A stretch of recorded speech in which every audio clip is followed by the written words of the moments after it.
Hello, everyone, and welcome to another episode of Business and Beyond's Feature Friday. Today's guest is really exciting because it's a little bit different than what we've had on the show previously. I have Ralph Mundarino. He is the founder of Necromatic Brew Company, a horror-inspired brewery that he built after being diagnosed with a gluten intolerance and refusing to accept that great beer had to be out of reach, right? So, by re engineering traditional brewing with ancient grains like quinoa, millet, and buckwheat, he has worked to build a brand rooted in creativity, resilience, and best of all, community. So, thank you for joining us today, Ralph. Thank you for having me. I'm very excited to be here. Yes. So I love beer. I love that there's now a gluten-free beer option. But tell me why, other than just having a gluten intolerance, why did you get into this type of industry? So, funny enough, I had a best friend for a number of years, and he was very big into craft beer. Unfortunately, while this, you call it like an industry boom, craft beer was very popular. Breweries are popping up left and right. Year over year, there was way more breweries opening than closing. Um, I unfortunately had the celiac diagnosis. So, about 13 years now, I haven't been able to have any kind of wheat, rye, barley, kind of very limits me in regards to not only what I can drink, but what I can eat. So, um, we would hang out, and at the time I was doing things for my children and, coaching, and, it was no time in the day.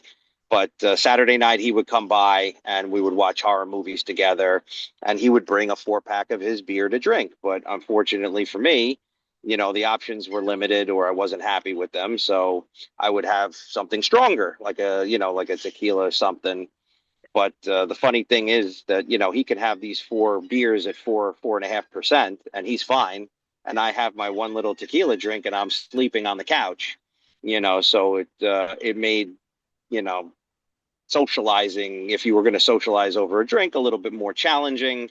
So at that point, I was like, forget this. I'm just not going to drink, period. But there was so many fond memories, not to sound, but like, my kids are playing outside, chasing each other with the pool. The dog is running around. And I remember having like an ice cold beer outside with the sun shining, or you go to the beach. I know you're in Florida. I'm on Long Island. So, beaches are big over here. And, it was just something about that feeling of just, like, I don't know, calm or just enjoying the moment, let's just say. And, you're not going to get that with vodka and tequila and something else. So I kind of missed it. And we really talked about it for quite a bit and said, something, maybe we could do this as a hobby. And I think that a lot of great businesses started that way is, let's just see what we can do, mess around, kind of like in the garage. I had a sunroom, a Four Seasons room, very well ventilated. And so, yeah, we got a crummy dollar store shower curtain, threw it up, got a projector, started watching movies while the beer process, because it was taking, about 3 hours, for that to happen. And so we were killing the time. I got a vinyl record player and we were listening to, vinyls and hanging out and just, shooting the shit, as they say, trading stories. And yeah, it was like a great bonding experience. And I remember just thinking, I said to him, I was like, imagine this, but like on a bigger scale, like if we had our own type of place and we can do this for everybody, and the people locally could come in and hang out and feel the comfort, right? Because when you have a gluten problem or some sort of dietary restriction, it tends to be a little overwhelming when you want to try and go out, and you want to maintain the normalcy of having friendships and relationships, but then you're on like high vigilance. And so here was a place where, the entirety, it's a dedicated gluten-free facility. So that's the big distinction, because some breweries can make gluten-free beer, not saying they can't, it's just the ingredients that they use. But then you run the risk of cross contamination, and depending upon the severity of your illness, or it could cause just as much havoc as having a regular beer or a regular product. So ours, nothing comes into my establishment that I buy or sell that is not gluten free. So the chips, the snacks, the sodas, anything that I'm selling is, gluten free, and the ingredients comes from a dedicated facility that's grown in Iowa, um, and Colorado, and also California. Um, so that's what it was. It was just a want to feel included again, because it was always a bummer when you go to the restaurants and there's like, a salad basically. And then of course my big joke is, I sit here and I try and be good rather than go and get like a spicy chicken sandwich from Wendy's or Checkers or whatever. And then I get a salad and there's croutons in it. And I'm like, oh, I'll just eat around the croutons. And then I wind up eating something that I didn't want to begin with, but I did just because I want sustenance. And then I get just as sick as if I had the chicken sandwich, and I didn't even have fun. There was no enjoyment of having the salad. It was, still getting sick off of it. So that was truly the reason why I decided to do this, was to bring together people that have the same problem or similar issues, that can now feel safe in a place and not have to constantly ask, oh, is this gluten free? Is that gluten free? Do you have to worry about this? Which ones are gluten free? Is there a version that we can do that is gluten free? It's just everybody's getting the same products and everybody is having the same experience, which I think ultimately for that community has led to a much closer knit experience for them. That's and that is awesome. I love that it came out of your want for inclusivity, right? Because I'm a big believer in everything in moderation. And who doesn't like, well, as long as you're 21 and older and you're legally able to drink, right? But Right. who doesn't want to have a nice cold beer on a hot sunny day when you're just out and your kids are running around? Like, that whole scene just made me want to go out and have a beer with my kids and have them run around in the pool, right? Like Yep. that's just something that is we're all used to having, right? And I love that you wanted to include people who might otherwise not be able to have it anymore. And that's what fueled your passion for this. So kudos to you. I can't wait to taste it, actually. Hint, hint. Um, I got to send you a care package. so, um, you've been in business for a while now, and I want to talk about your brewery a little bit, but first I want to talk about the actual business of having this brewery. You started off as a hobby, like a lot of people do with their businesses. And then you found a need that you can fill. And so, I find that most business owners, myself included, go through some obstacles that we might not have thought of before starting our ventures. And so I was wondering, what kind of obstacles did you have to go through? And more importantly, how did you overcome them? Certainly. So there's definitely, we could start from the early beginnings. So we were shopping for properties in 2019, and obviously the economy was in a little bit of a different place, and landlords were far choosier with who they were allowing to rent their spaces. And so brewery basically can smell like a bakery at sometimes, even though there's no wheat involved, but you're cooking grains. You're making tea, hot tea, you're steeping grains, I'm converting starches into sugars and such. So it can have an aroma to it. So I found it very interesting that at first I was getting told no, they wouldn't allow me to lease space because they did not like the smell of a brewery. And of Oh, course, that I found to be amusing, especially when one person had mentioned that to me, a landlord. And then I went outside and I took a turn and I said, so the cigar rolling place, the Cuban cigar rolling place, that's okay, right? The Havana rolling company, that has no smell whatsoever. But I have I guess it was the alcohol or whatever it was. But I was like, fine, no problem. So, in 2020, we finally found a space and a landlord that was willing to work with us. So I thought that was amazing. We actually found the space late 2019, so it was around Christmas time. We were negotiating within the lease, January, February. And of course, some people have a better inkling for things than others. And so it was the Friday, I believe it was March 20th. All of a sudden, my outrageous demands were caved into, that the landlord said, yes, we're going to give you, my demands were a hot water heater so we could have hot water, a bathroom so people could go to the bathroom. So these outrageous demands were finally, agreed upon. And he goes, give him whatever he wants. So my attorney said, how fast can you sign the papers? I said, I could be there, within an hour if you have them. He goes, yeah, I have them. So all of a sudden, I thought that was strange too. I've never had a closing, whether it be a lease or whatever, within hours upon, having an agreement. So got there, no problem. His attorneys were present. My attorneys were present. Everybody wanted to get this done because Sunday, New York State decided to close down. And so now we were indefinitely suspended. And so we were kind of in a limbo for quite some time because we needed local municipalities to change the zoning.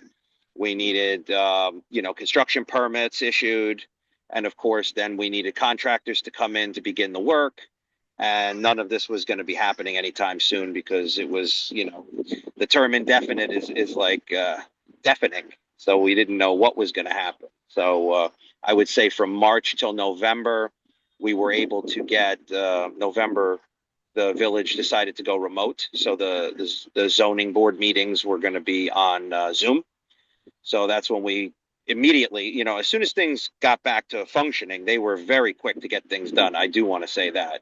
So the village of Farmingdale, where we are, they just, everything was moving on all cylinders once things were, reacclimated, or we were calling it the new normal, right? Everybody said the new normal.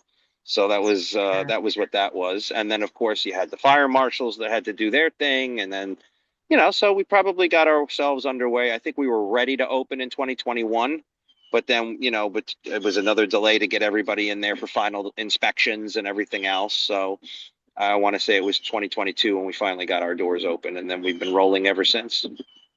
Okay. And so now that is a major thing that happened to a lot of people, but having a business where you are ready to open and you have your plans going and then having it curtailed for what, a year and a half, almost 2 years, how were you able to manage that? What were So some of the things that you did? Yeah.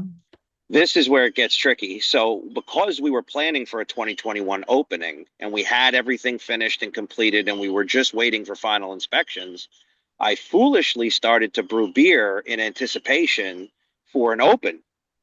And so, while it is, it does have an expiration date, it has a pretty good shelf life. So, I thought in my mind, even if there was a delay and it was somewhat significant, we could ride that out so long as it wasn't more than 6 months. And then of course it turned out to be a year. So I did have to dump some batches of beer. Um, the hardest part about it was, we're opening a brick and mortar shop that we're expecting foot traffic. We need people to come in. So in order to do that, you've got to have a good market approach for marketing. And so what happens is we're a small business. I can tell you the initial scope of work was initially $325,000 all in. That included equipment, ingredients, from the biggest to the Yeah. smallest. You were ready to go at three and a quarter.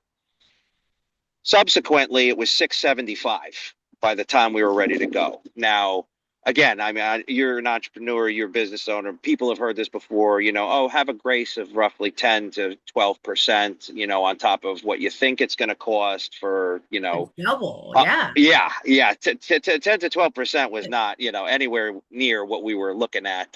Thankfully, my father is my treasurer, my financier, and he was able to, assist in that, to buy us more time. I'll give the landlord credit. We, renegotiated during that time. So, we were going to pay roughly, starting rent was, I think, 3,700 a month.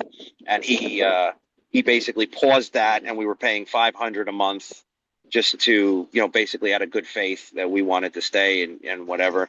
But of course, then a new challenge arises that once we were finally able to open, sneaky, he said, well, I never said it was forgiven rent. So, it was Oh, 500, yeah, at a time or whatever, but now you're a year behind on rent. Luckily, we renegotiated. He was using that as leverage as a renegotiation tool because I had a very strong lease. Basically, I had initially nothing to do with COVID. I had negotiated the lease of 30 I think it was 36 weeks or 28 weeks abated rent because I wanted to make sure I was getting a liquor license. Because the way the liquor laws work in New York, you have to have everything set in stone before they even look at your application. And if you're leasing a space like we were at the time, that doesn't help because now I'm on the hook for a 5-year lease, which is also $350,000 roughly. And he doesn't care whether I get my license or not. Nope. So I had done the research and again, didn't hold water because the environment changed. But we knew at that time getting a liquor license was roughly 28 weeks. Then, of course, it was a year and 28 weeks and everything else. But, at the end of the day, that was part of how we were able to survive was the grace of the landlord, the grace of my father, having family money that I was able to lean on.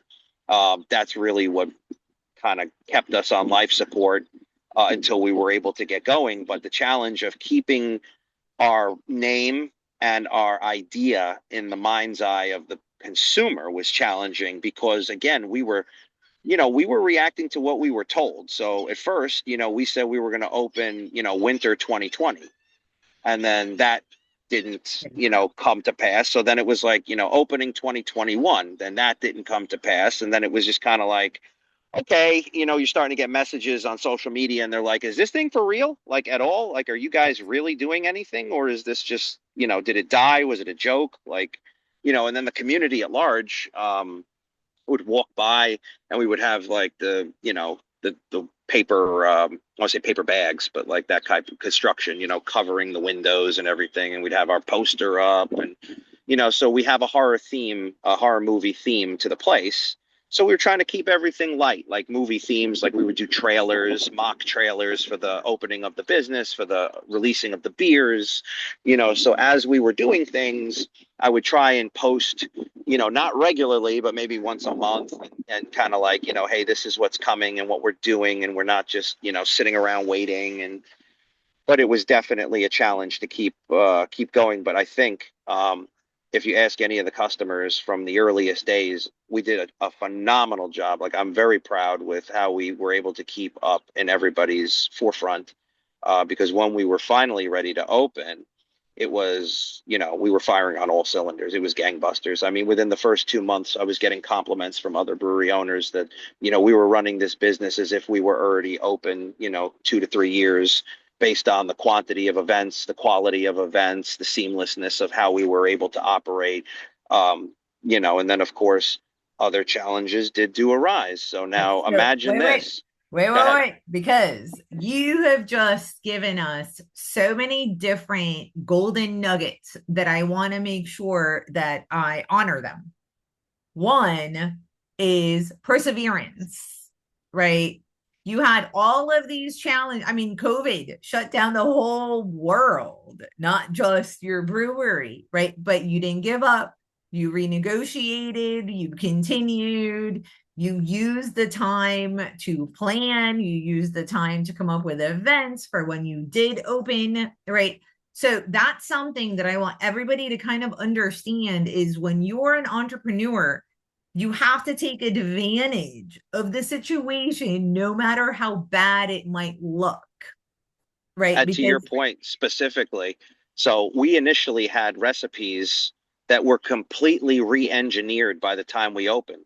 And we, in fact, did sit on that time to re-engineer the recipes, not because they were bad, but because it was just doing it different. So there's a way to make beer called extract brewing, which is with honeys, syrups, and sugars. Very flavorful, very nice. But the feedback we were getting was it just wasn't to the consumer what they would define as beer. It was missing a component. And we okay, figured out that that component was the mouthfeel. It was too thin. In other words, when you have that foamy beer, it coats your mouth. You know what you're having. Here it was yes. more like a malted beverage, but not a beer. So to your point, then during COVID, I spent every 2 weeks redoing a recipe. So initially we had 21 recipes for opening, and I re-engineered them to 18. So I was able to get through in a calendar year doing almost two every 2 to 3 weeks. But again, it's like after I would make the beer, I felt bad throwing it away. So I was trying to give it away, but then during COVID, people didn't want to come over, which of course, obviously was the smart thing to do. But when you're going through it, you didn't know. So anyway, so if I couldn't That's drink those 5 gallons within the allotted time, I was like, oh, I need the tank space because in your house, how much room do you really have? that's But right. to Yeah, your so point, that's one thing is as entrepreneurs, we have to continue to move forward, right? Take advantage of whatever the situation is because it's a learning lesson. And I love that you used it for learning. The other thing that Ralph was talking about is investors. He had a line of credit. Yes, it was his dad. Yes, it was family money, but it is a line of credit that was there that helped continue the brewery while it had all of these financial roadblocks, right? So having those relationships, um, and he went back to the landlord and, you know, uh, with the renegotiated, sorry, right? right? So No, you're good. you renegotiated the lease.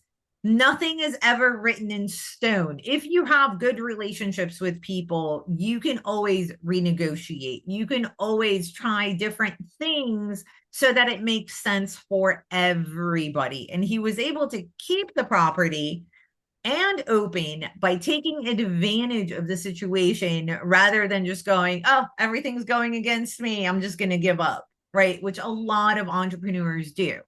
And so never give up on your dream. Sorry. I will say your other point that you're making now is so valid. Fatigue. So That's at the turn of every corner, when it was, oh, first it was, oh, we can't get our variances, we got to wait. Then we get the variances, and it goes, oh, well, they can't give us, the permit to start construction because I didn't hire a contractor. Well, I didn't hire a contractor because I wasn't allowed to hire a contractor because we couldn't get anybody yet. So now I get the contractor, and then it's like, okay, fine, but then now New York says we're not allowed to go in yet. So then that was another delay.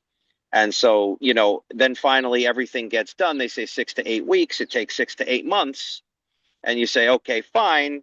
Then you want to get people in to do that final inspection. And then there's roadblocks there. So then when you keep hitting these roadblocks, it doesn't matter what they are, it starts to wear on you to the point where it's like, you know what? Maybe this wasn't the best idea. Like maybe I should cut my losses now and just walk away. Like maybe this is not going to be what I thought it was going to be. The landscape has changed. Everything has changed. We can do this either at another time if we can, or maybe this just is the universe telling me, this is not meant to be. Like it's time to stop and do something else. and so But what kept you going? What I'm kept stubborn, you going? so stubborn. I am so stubborn, and I hate being wrong. And so I refuse to sit here and be like, well, this isn't working and that's not working. I said, the hell with this. I said, I'm going to make this work. I'm going to jam it down everybody's throat and we're going to make this happen and then let them decide. If this is not meant to be, I want people to come in there and say, this tastes like crap. It's not what I thought it was going to be. You should do something else. But until that happened or until that happens, then, you're going to have to put up with me for a little while.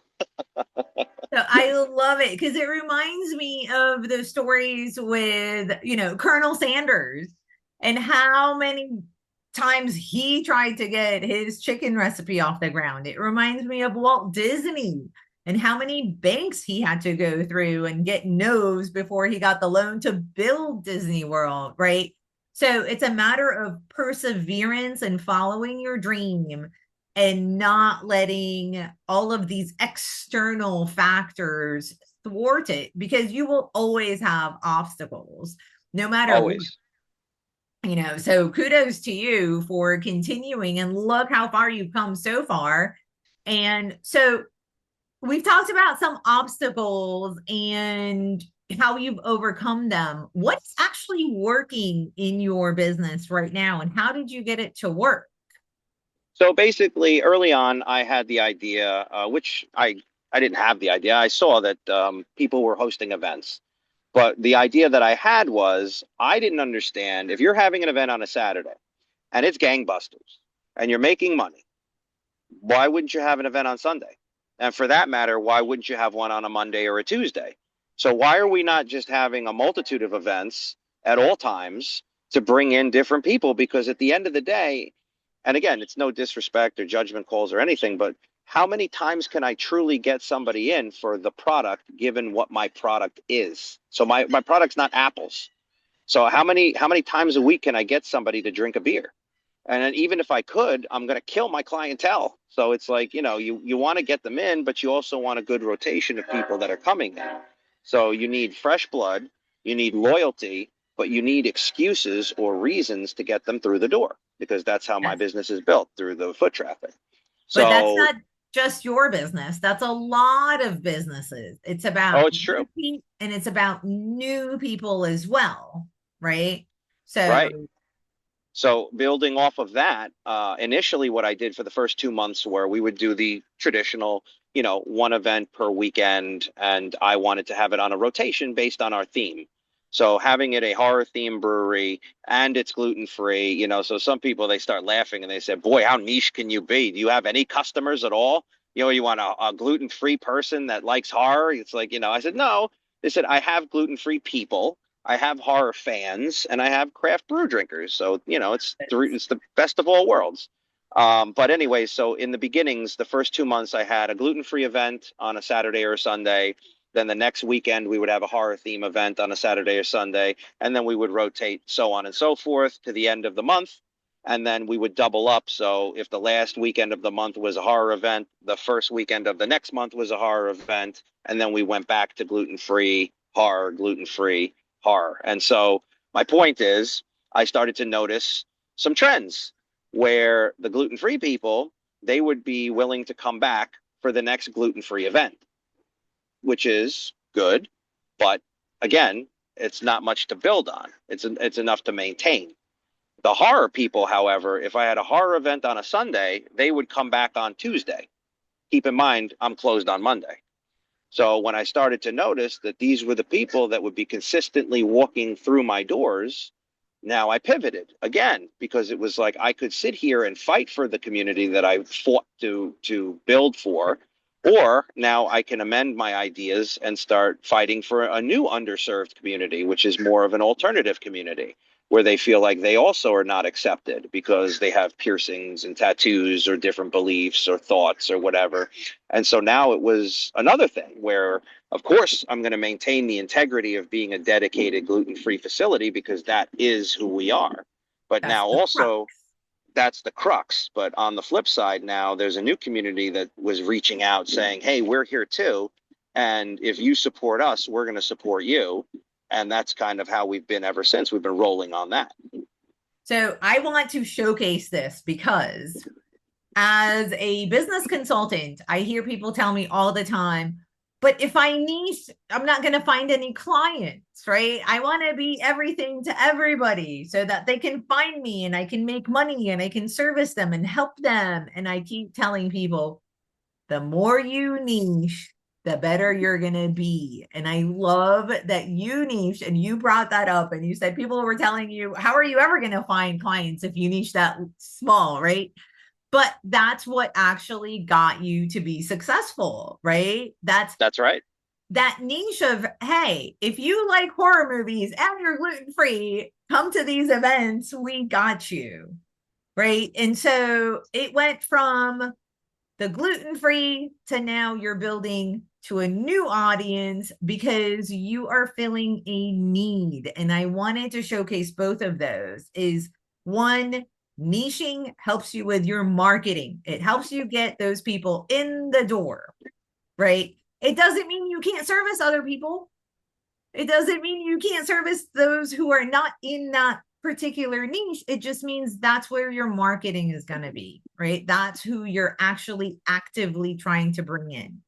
The Correct. second point is Ralph pivoted again, right? He's still using that crux of the gluten-free and servicing those people, but now he found a whole new audience that needed his services, that needed his support, that needed to have a place where they can come and feel accepted and spend their money, right? So it's a win-win for everybody. And that's the other thing is just because you have an idea doesn't mean you have to continue to stick with it against what your customers want or need, right? So you take your ego out of it, but it is a very fine line, right? When do you niche? When do you pivot? When do you add services? And so, one thing I want to say, which is always make sure you track everything, right?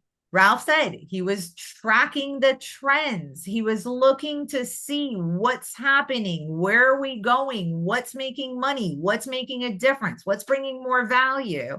And that's where he continued to go. So, as business owners, I hope we're all learning from this. So thank you for sharing all of that. Absolutely.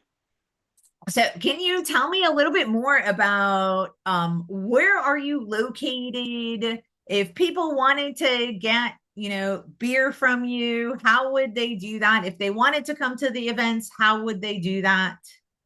Sure. So, Necromatic Brew Co. is located in Farmingdale on Long Island in New York. It's 253 Main Street in Farmingdale. So we're very centrally located on the island. It's kind of the smack center of the island, Farmingdale is. Nice part about that is we are accessible to from trains. So if you're in the city or in the boroughs or even in Jersey, because believe me when I tell you, I get people from all over the country that come visit us, which is super, warming and very reassuring. The train station in Farmingdale is maybe a 2 to 3 minute walk to my brewery. It's always well lit. Farmingdale is a nice area. We have 27 restaurants and bars on the strip. So we don't serve food. I just didn't feel the need to invest that again into a kitchen and have to manage that as well because that wasn't part of my plan. So there's, foods and shops all around. So we kind of lean on people to bring in their own food, which is nice. Sometimes I bring in food trucks that they park on my property. So we get, I don't know if you've ever heard of Cousin's Maine Lobster.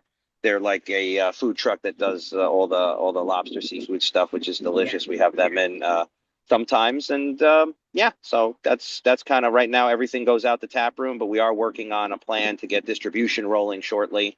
Look forward to that. As far as events and announcements are concerned, we heavily rely on social media, which again I know isn't the best practice at the moment, but we're working on a website right now that's going to be up and running where we can start taking, online orders, or we'll be able to also show where our beer is going to be available. On top of which, we'll have our calendar showcased on the main page when it's up and running. I would anticipate that that'll be up in the next month. But right now, Instagram, Facebook, probably the best way to get a hold of us. It's Necromantic Brew Co. Okay. And I want to, again, here's another lesson that we can all learn from is you do not have to be everywhere from the beginning, right? You don't have to have the perfect website from the beginning. You have to find your niche, your marketing that's going to bring the people that you're trying to target to your audience. And so Ralph, you created and built this brewery by talking to your clients, by going on social media, by focusing on the people that you came out to serve from the beginning. And now you just said you're going to be distributing. So now you're growing into a whole new phase with a whole new set of skills that are needed, with a whole new marketing set of skills that are needed, right? And it's completely different. But you didn't need all of that from the beginning. You started off in your home, right? And started Sure did. building it little by little to this place. And now you're going to go national and distributorship. And I love that. And so, you know, this is such an inspiring story because it just goes to show that if you follow your heart and if you are stubborn as an entrepreneur, you don't take no for an answer, you serve your clients, you're gonna get to where you need to go. Right. And so I thank you so much for showcasing all of these and for showing us that there's more than one way of building a business, you know? Absolutely. And I love the collaboration because I'm sure the restaurants and the food trucks and everybody else around you is so happy to be a part of this. Everybody is winning. You're creating a community rather than just a standalone business. And I think, I mean, from my perspective, from what you've told me, this is what has propelled you into the success, is it not? Absolutely. I can't speak highly enough on collaboration. Collaboration, saves me on a daily basis. On a day, let's say, where, it's a beautiful day and we were talking about the beach before and, weather starts getting nicer, people don't want to be inside. I don't have an outdoor seating area. So again, it's the events, the people that I'm working with through the event that will now supplement those people that maybe would not come in. So if I lost my regulars, let's call it, because, the day is nice and they don't want to be in there at that moment, which fair enough. That's when I would bring in the tattoo artist. So now we're having a tattoo event where you can have a beer and get tattooed on the spot. And so she has her own clientele that brings in, you know, say 10 appointments for the day, but the appointment brings a friend, a husband, a wife, or whatever. And so now they're hanging out at the bar, watching movies. We're chatting them up behind the bar, keeping everybody entertained. The other person goes to get the tattoo, then they finish up, they come join them at the bar, they have a drink, and so on and so forth. And, that's just a small microcosm of, the type of collaborations that we do, but nonetheless important. And how it can supplement the day on a day that you would say, oh man, we're dead. We're not going to have any kind of business today. And then we say, oh, wait, no, we have something going on. And then so that takes care of it. That's I love it. Thinking outside the box. This is not just a brewery. This is a place that you can go and have an experience that's going to be different on any given day, right? And so I Absolutely. love how you've created that. Um, Before I let you go, if you could give, new business owners one piece of advice for them to be successful, what would that be? Don't quit in the sense of there are going to be things that conspire to make you want to quit. So it's a lot of things, whether it's going to be family members, friends, other people in business, maybe your partners. Not everybody is cut out for it when you're an entrepreneur. And so what happens is when we start in our weakest moments, when we're tired and exhausted and these things occur, that's when people start to chirp in your ear and the voices seem to get louder when we're at our weakest. I mean, that's just life.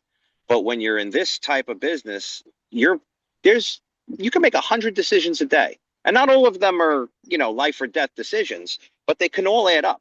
And so if you're not in the right frame of mind and you start doubting yourself or things, which I've done countless times, to the point where I'm always questioning what I'm doing sometimes, things get a little rocky. Um, but the thing is, right? If you say, all right, you know what, I'm not in the right frame of mind, I'm not going to make any decision today. Well, now it's going to start building up because now those decisions still have to be made. Even when you're not in the best frame of mind, or when, like I said, somebody might be chirping at you. So, well, what are you supposed to do? You just have to keep persevering. You have to say, you know what, based on the information that I have now, this is the best decision that I can make, but I do have to make a decision. It might not be something you're thrilled with or you planned on or something that you want, but you just got to sometimes let it rip. And believe it or not, those could lead to some of the best moments. I love it. You heard that. Do not quit. Continue, persevere, make those decisions, even if you don't have all the information, even if you don't feel like it at that time, but it has to be done. Just do it, right? And keep moving forward. Ralph, thank you so much for being here today. This has been a fantastic, inspirational story. Um, to the audience, I hope you've enjoyed it as much as I have, and I will see you all next time. Have a blessed day. Thanks, everybody.